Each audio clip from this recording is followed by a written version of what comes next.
was from him, and he had written,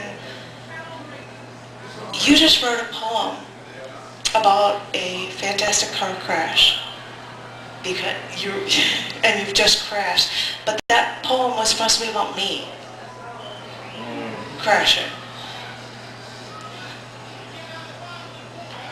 It's called Fantastic Car Crash. And our life is one big road trip now, and we set the cruise control and make our way down the expressway. And most of the time we're just moving in a straight line, and the scenery blurs, and there's nothing to see here.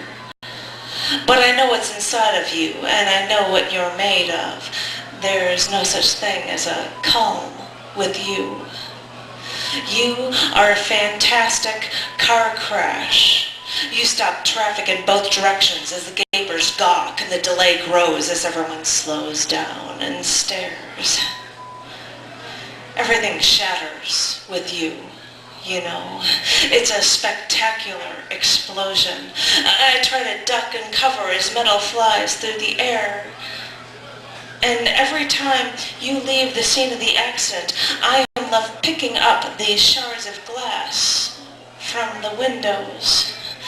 You know, the glass breaks into such tiny little pieces. They look like glass. It takes so long to pick up the pieces.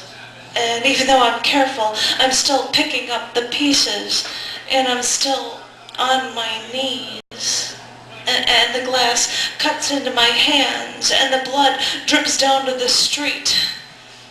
Think of it as my contribution to this fantastic car crash that is you, that is me, that is us, as I wipe the blood from my hands and wave to the line of traffic.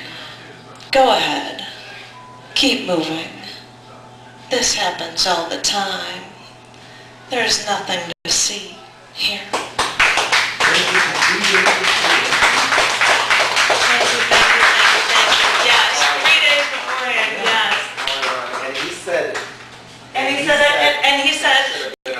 He said that should have been me, which is no offense for the poem. The poem, he wrote that, he's like, you wrote that about, that should have been me, just seeing me in the hospital bed, which was heartbreaking to see. Because every time the accident comes, you just leave the scene of the accident and I'm left picking up the pieces, which is what the poem says. I would never want anything to happen anyway, but he just saw me like that 3 days after I'd written that, and he's like, that was supposed to be me. So